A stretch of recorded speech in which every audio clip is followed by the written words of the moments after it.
बार आता है कि साइलेज क्या बकरियों के लिए आ सकते हैं, खिलाया लेकिन जा आपको सकता एक है? बड़ा टाइम खिलाया लगेगा बकरी को साइलेज के ऊपर आदी करने के लिए। है, बिल्कुल ठीक हो गया।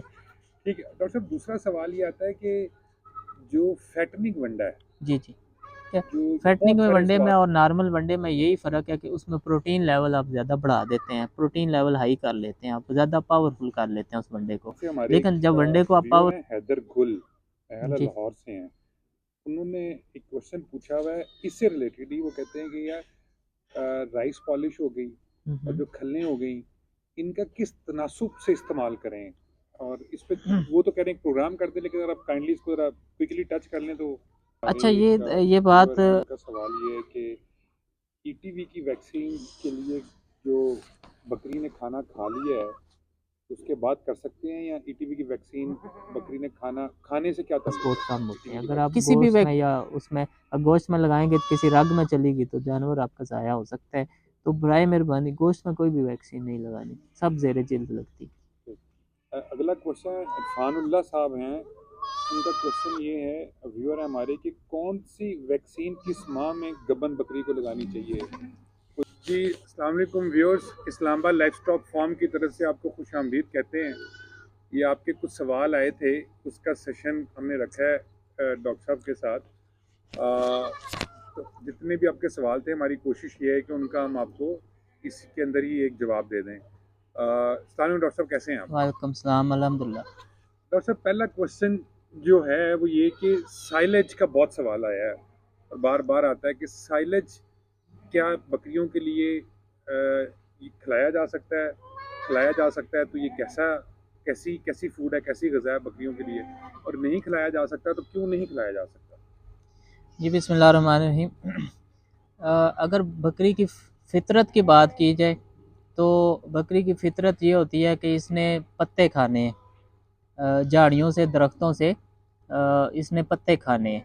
हम्म, हम 2 टर्म यूज़ करते हैं, एक होती है ग्रेज़िंग, एक होती है ब्राउज़िंग। ज़मीन से जो चारा खाया जाता है वो ग्रेज़िंग है, हम्म, जो ऊपर दरख्तों से पत्ते तोड़ के या झाड़ियों से खाए जाते हैं वो ब्राउज़िंग है। हम्म, बकरी ग्रेज़र नहीं है, बकरी ब्राउज़र है, ठीक है? हम्म, इसका मैदा, इसकी जो फ़िज़ियोलॉजी है, इसका जिस्म, इसकी फ़ितरत अल्लाह पाक ने ऐसी बनाई है कि ये हम्म, पत्ते को खाती है, उसी को हज़म करती है, वही उसको रास आता है। हम्म, साइलेज बकरी की फ़ितरत के मुताबिक नहीं है। हाँ, अलबत्ता अगर उसको आपने मजबूरी है उसको साइलेज खिलाना है तो उसको उसके ऊपर अडॉप्टेशन करवा सकते हैं, उसकी आदत आप डलवा सकते हैं। जैसे मैं अक्सर कहता हूँ कि गंदम खाना बकरी की फ़ितरत में नहीं है, लेकिन आप उसको आदत डलवा दें तो बकरी गंदम पचा लेती है। ठीक है? तो वही बात है कि साइलेज पे आपको आदत डलवानी पड़ेगी, बकरी की फ़ितरत नहीं है साइलेज खाना। ठीक है? दूसरी वजह ये है साइलेज में, जो मेरा एक्सपीरियंस ये हुआ है कि एसिडिटी के मसले आते हैं, क्योंकि साइलेज एक सब्ज़ चारे का अचार है, हम्म, ठीक है, जिसमें पीएच लेवल लो हो जाता है और उस वजह से वो ख़राब नहीं होता, जैसे अचार में होता है, वो खट्टा हो जाता है, ठीक है। तो पीएच लेवल लो होने का मतलब ये है कि उसकी एसिडिटी बढ़ गई है। तो बकरी का मैदा छोटा होता है, गाय भैंस का मैदा ओजरी बहुत बड़ी होती है, ठीक है। वो उसमें जो एसिडिटी को कंट्रोल करने का मैकेनिज़्म है वो बड़ा मज़बूत होता है, वो तेज़ाबियत को कंट्रोल कर लेते हैं, ठीक है। फिर भी जानवरों को जब आप ज़्यादा साइलेज खिलाते हैं तो आपको मीठा सोडा और इस तरह की चीज़ें देनी पड़ती हैं उसको कंट्रोल करने के लिए। लेकिन बकरी के मैदा इतना मज़बूत नहीं है, उसमें इतनी सलाहियत नहीं है जितनी गाय भैंस में होती है कि वो तेज़ाबियत को कंट्रोल रख सके। तो साइलेज जब आप बकरी को खिलाते हैं तो तेज़ाबियत के मसले आते हैं, एसिडिटी के इशू आते हैं। जानवर के जो मैदे के जरासीम है, बैक्टीरिया है, मुफीद बैक्टीरिया जो वो मरना शुरू कर देते हैं, उनकी तादाद कम हो जाती है, जिसकी वजह से जानवर का मैदा दुरुस्त नहीं रहता, उसकी एफिशिएंसी कम हो जाती है। इसलिए ना खिलाया जाए तो बेहतर है। अगर कुछ नहीं है तो फिर मजबूरन खिला सकते हैं, लेकिन आपको एक बड़ा टाइम लगेगा बकरी को साइलेज के ऊपर आदी करने के लिए। हम्म, बिल्कुल ठीक हो गया। ठीक है डॉक्टर साहब, दूसरा सवाल ये आता है कि जो फैटनिंग वंडा है, जी, जी।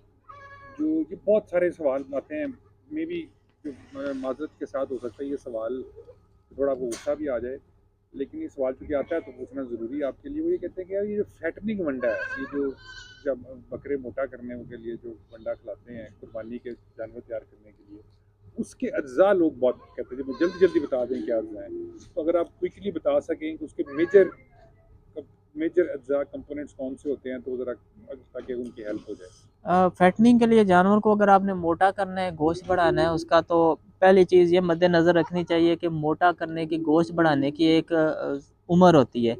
जानवर का उस उम्र में होना बहुत ज़रूरी है। अगर जानवर उस उम्र से बहुत छोटा है या उस उम्र से गुजर चुका है तो फिर फैटनिंग काफ़ी मुश्किल टास्क होता है। पहली शर्त फैटनिंग के लिए जानवर का उस उम्र के दौरानिए में होना चाहिए। बकरी की अगर बात करें तो 4 माह 5 माह से ऑनवर्ड बच्चा वेट उठाना शुरू करता है, ठीक है? और ये तकरीबन 12 माह तक बड़ी तेज़ी से ग्रो करता है। तो अगर इस उम्र के दौरानिए में बच्चा है आपका तो फैटनिंग आप करें। अगर 4-5 माह से छोटा बच्चा है तो उसको आप नहीं फैटनिंग का वंडा खिला सकते, वो उसका मैदा ख़राब कर देगा। और अगर साल से ऊपर का भी हो गया जानवर या सवा साल का हो गया तो वो भी आपको बहुत ज़्यादा खातर खा रिज़ल्ट नहीं देगा, ठीक है? क्योंकि वो अपना एडल्ट बॉडी वेट हासिल कर चुका है, जितना मैच्योर उसका बॉडी वेट होता है, ठीक है? उसके बाद अब उसके एज के साथ साथ वज़न बढ़ता ज़रूर है, लेकिन उस फैटनिंग इकोनॉमिकल नहीं होती, ठीक है? उसमें खुराक ज़्यादा लगती है, वज़न कंपैरेटिवली कम आता है जितना आना चाहिए। तो पहली चीज़ ग्रोइंग एज हम कहते हैं, जानवर को ग्रोइंग एज में होना चाहिए, उस दौरान फैटनिंग कराएं, ठीक है? दूसरी चीज़ है कि मैदे की जो एफिशिएंसी है वो अपने पूरे लेवल पे 100% होनी चाहिए, ठीक है? फिर आप उसको फैटनिंग का वंडा दें, ठीक है? फैटनिंग में वनडे में और नॉर्मल वनडे में यही फ़र्क है कि उसमें प्रोटीन लेवल आप ज़्यादा बढ़ा देते हैं, प्रोटीन लेवल हाई कर लेते हैं, आप ज़्यादा पावरफुल कर लेते हैं उस वनडे को। लेकिन जब वनडे को आप पावरफुल करेंगे तो जानवर को उसको हज़म करने की सलाहियत भी उसमें होनी चाहिए, उसका मैदा भी उतना एफिशिएंट होना चाहिए, ठीक है? फिर आप उसको करें, वरना फिर उल्टा मैदा ख़राब कर लेंगे और जानवर आपका रिवर्स लग जाएगा और कमज़ोर हो जाएगा। तो नॉर्मली जो बकरियों को हम खुराक देते हैं, मेंटेनेंस वाली खुराक जिसे हम कहते हैं, उसमें हम 13% प्रोटीन रखते हैं, ठीक है? अगर बॉडी स्कोर इम्प्रूव करना हो तो हम उसको 16% तक ले जाते हैं। आपने अगर फैटनिंग करनी है तो 18% तक ले जाएं। 20% पे आप जाते हैं तो वो बड़ी स्पेशल कंडीशन होती है। 20% पे बहुत ज़्यादा आपको ख्याल रखना पड़ता है जानवरों के मैदे का, आपको साथ एडिटिव्स देने पड़ते हैं। वो वाली चीज़ें जो हाज़मियत में, खुराक के हाजमे में मदद करती हैं, उसको हम एडिटिव्स कहते हैं। जैसे यीस्ट है, बफर्स हैं और टॉनिक्स हैं, लिवर के टॉनिक्स हैं, मैदे के टॉनिक्स हैं, वो चीज़ें आपको साथ देनी पड़ती हैं। फिर आप 20 प्रोटीन पे जा सकते हैं, ठीक है?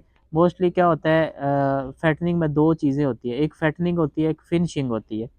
तो फैटनिंग में आप 20 प्रोटीन पे ना जाएं, फिनिशिंग में आप 20 प्रोटीन पे जाएं, ठीक है? जैसे फैटनिंग आपकी 120 दिन की है तो आप 100 दिन फैटनिंग पे रहें, 20 दिन फिनिशिंग के कर लें, ठीक है? 100 दिन आप उसको 18 प्रोटीन दें, 20 दिन आप उसको 20 प्रोटीन पे ले जाएं, ठीक है?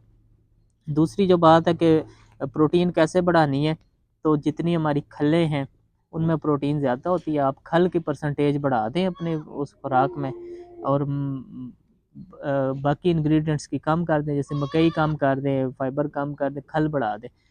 तो खल बढ़ाने से उसकी प्रोटीन लेवल बढ़ जाता है, ठीक है? खल बनोला, खल सरसों, और इसके अलावा और भी बहुत खलें जो आती हैं, जितनी खलें ऑयल सीड्स के बाद जो चीज़ बचती है, ऑयल लेने के बाद वो खल रह जाती है। सोयाबीन मील है, कनोला मील है, ग्लूटन है, ठीक है? ये सारे प्रोटीन सोर्स हैं। तो इनकी मिकदार आप बढ़ा दें, प्रोटीन की परसेंटेज आपकी बढ़ जाएगी। बिल्कुल ठीक हो गया। डॉक्टर साहब, इसी बात से हमारे एक व्यूअर हैं हैदर गुल, अहला जी। लाहौर से हैं। उन्होंने एक क्वेश्चन पूछा हुआ है इससे रिलेटेड ही। वो कहते हैं कि यार राइस पॉलिश हो गई और जो खल्लें हो गई, इनका किस तनासुब से इस्तेमाल करें, और इस पे वो तो कह रहे हैं प्रोग्राम कर दें, लेकिन अगर आप काइंडली इसको ज़रा क्विकली टच कर लें तो। अच्छा, ये बात समझनी ज़रूरी है कि वनडे में डालने वाले अज्जा जो है कम से कम 25 से 30 अज्जा हैं, हम्म, ठीक है? जो रूटीनली हमारे इधर अगर सिर्फ मैं पंजाब की बात करूं तो इस्तेमाल किए जाते हैं, ठीक है? हर इंग्रेडिएंट की लिमिट्स हैं, अपर लिमिट्स, ठीक है? मैं लोअर की बात नहीं करता, लोअर का इशू नहीं है, अपर लिमिट्स हैं, ठीक है? तो उससे ज़्यादा अगर आप उसकी परसेंटेज बढ़ाते हैं, लिमिट से ऊपर जाते हैं तो उसके नुकसानात आने शुरू हो जाते हैं, ठीक है? वो लिमिट वो होती है जहाँ पे जहाँ तक बढ़ाने से उसका फ़ायदा बढ़ता है, लेकिन उससे आगे बढ़ाने से उसका फ़ायदा कम हो जाता है, नुकसान बढ़ना शुरू कर देते हैं, उसको हम लिमिट कहते हैं, ठीक है?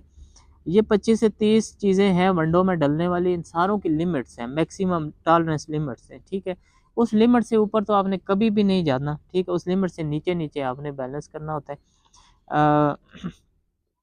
वही बात फिर फार्मूले वाली आ जाती है कि आप जब क्वेश्चन करते हैं तो आपके पास जो दस्तयाब अज्जा हैं उनको, उनकी लिस्ट ज़रूर भेज दिया करें, उनको एनलिस्ट कर दिया करें, तो ताकि मैं उनके आपको स्पेसिफिकली उनकी लिमिट्स बता दूँ। अगर 25-30 अज्जा की मैं लिमिट बताने बैठूँगा तो वो पूरी एक अलग सेशन बनता है। राइस पॉलिश की आपने बात की, राइस पॉलिश एनर्जी सोर्स है, उसमें फ़ैट होती है काफ़ी, प्रोटीन की भी उसमें अच्छा तनासब है, लेकिन प्रोटीन सोर्स नहीं है उसमें, मेजर ज़्यादा हाई फैट होती है, उसमें एनर्जी सोर्स है, ठीक है। राइस पॉलिश हम 15% से ऊपर नहीं जाते, 100 किलो में हम 15% डालते हैं, इससे ज़्यादा हम नहीं डालते, ठीक है। 11, 12, 13 एक अच्छी आइडियल लिमिट है उसकी, इस इतने परसेंट आप इस्तेमाल कर सकते हैं। दूसरा किस चीज़ का नाम लिया था? ये जो खल्ले हैं, बनोला, खल बनोला, खल खल बनोला मैं मस्टर्ड। अवॉइड करता हूँ क्योंकि कॉटन पे स्प्रे बहुत ज़्यादा होती है, उसके जहरीले असरात काफ़ी आने शुरू हो जाते हैं। लेकिन एज ए न्यूट्रिशन बात करें तो बहुत ही आइडियल चीज़ है, बहुत अच्छी चीज़ है, लेकिन वही पेस्टिसाइड्स की वजह से मैं अवॉइड करता हूँ, ठीक है। अगर आपको मजबूरी है तो 10% से ज़्यादा वो भी ना डालें, ठीक है। और कोशिश करें उसके साथ सरसों की खल इस्तेमाल कर लें, ठीक है। सरसों की खल की जो टॉलरेंस लिमिट है वो 12 से 13% तक आप जा सकते हैं, उससे ज़्यादा करते हैं तो कड़वा हो जाता है वरना। तो 12 से 13% तक आपके पास खल, सरसों की खल की लिमिट है, 10% तक आपके पास जो है वो बनोला की लिमिट है। तो खल मैक्सिमम खलें जो होती हैं अगर आप 15% टोटल डाल देते हैं सारी मिला के, तो आपके वनडे की प्रोटीन जो है वो तकरीबन 17-18 पे चली जाती है बड़े आराम से। ठीक हो गया। दूसरा डॉक्टर साहब, मेरा सैयद महमूद है, हमारे एक व्यूअर हैं, उनका सवाल ये है कि ईटीवी की वैक्सीन के लिए जो बकरी ने खाना खा लिया है उसके बाद कर सकते हैं, या ईटीवी की वैक्सीन बकरी ने खाना खाने से क्या ताल्लुक है उसका ईटीवी की वैक्सीन? किसी भी वैक्सीन का खाने के साथ कोई तल्लक नहीं है, टाइम का तल्लक ज़रूर है। और वो टाइम का तल्लक इसलिए है कि वैक्सीन का तल्लक टेम्परेचर के साथ होता है, दर्जे हरारत के साथ होता है, तो इसलिए ठंडे टाइम पे करनी चाहिए। तो टाइम ज़रूर मैटर करता है, लेकिन खाना खाने या ना खाने, खाली पेट या भरे पेट के साथ किसी भी वैक्सीन का कोई तल्लक नहीं होता। एक और भी मैं दुरुस्तगी कर दूँ, एक तो सोशल मीडिया पे इतनी गलत इन्फॉर्मेशन होती है, एक डॉक्टर साहब ही हैं, वेटनेरियन है, उनको मैं उस दिन सुन रहा था, तो वो कह रहे थे जी जो वैक्सीनें गोश्त में लगती हैं उनको पता नहीं क्या करना चाहिए, और जो ज़ेरे जिल्द लगती हैं उनका ये होता है। तो ये मैं करेक्शन कर दूँ, कोई भी वैक्सीन गोश्त में नहीं लगती, सारी वैक्सीन ज़ेरे जिल्द लगती है। अगर कोई भी वैक्सीन चाहे वो वाटर बेस है या ऑयल बेस है, जो भी है सब ज़ेरे जिल्द लगती है, ठीक है। अगर कोई वैक्सीन आप गोश्त में लगा देंगे तो उसका रिएक्शन होता है। इसकी साइंस ये है कि जो ज़ेरे जिल्द वाला रूट है वो बड़ा स्लो एब्जॉर्प्शन वाला रूट होता है, उससे दवाई बड़ी आस्ता आस्ता जिस्म में जाती है, ठीक है। तो वैक्सीन जितनी आस्ता जिस्म में जाती है उसका उतनी ही अच्छी इम्यूनिटी बनती है, ठीक है। एक तो ये फैक्टर है कि ज़ेरे जिल्द लगाएं ताकि स्लो एब्जॉर्ब हो और अच्छी इम्यूनिटी बने।